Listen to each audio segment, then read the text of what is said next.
ডাকসুকে তো ম্যাজিস্ট্রেসি পাওয়ার দেওয়া হয় না, এর জন্য প্রশাসন রয়েছে। ওরা গায়ের জোরে এই অসহায় মানুষদেরকে তারা উচ্ছেদ করেছে। নেতৃত্বদের কাজ হচ্ছে প্রশাসনকে চাপ দেওয়া, প্রক্রিয়াল টিমকে চাপ দেওয়া। নির্দিষ্ট প্রক্রিয়ার মাধ্যমে ঢাকা বিশ্ববিদ্যালয়ের প্রশাসনের যে কাজ সেটি প্রশাসন করবে। ডাকসুর জায়গা থেকে আমরা দাবি তুলতে পারি, আমরা সে বিষয়ে কথা বলতে পারি, আমরা যদি সে কথায় কাজ না হয় সেক্ষেত্রে প্রশাসনকে সহযোগিতা করতে পারি।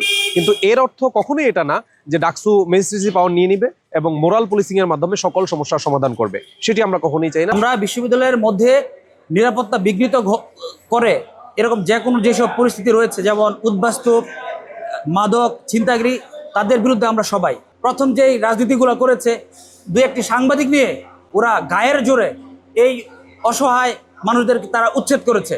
আমরা এই উচ্ছেদ তো অবশ্যই করা উচিত, কিন্তু যে প্রক্রিয়ায় তারা গায়ের জোরে মততন্ত্র করে যেভাবে উচ্ছেদ তারা করছে সেটার আমরা নিন্দা জানাই। ওদের স্বপ্ন পূরণে পাশে থাকতে পেরে আমরা গর্বিত।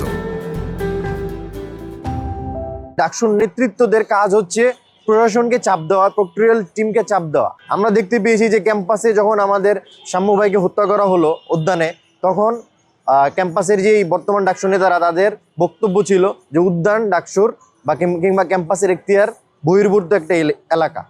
কিন্তু আমরা দেখতে পেয়েছি উচ্ছেদ কার্যক্রম চলাকালে তারা ছিন্নমূল ভব করে উচ্ছেদের সাথে সাথে তারা উদ্যানের যে দোকানগুলো রয়েছে, উদ্যানের দোকানগুলোতেও হস্তক্ষেপ করার চেষ্টা করেছে।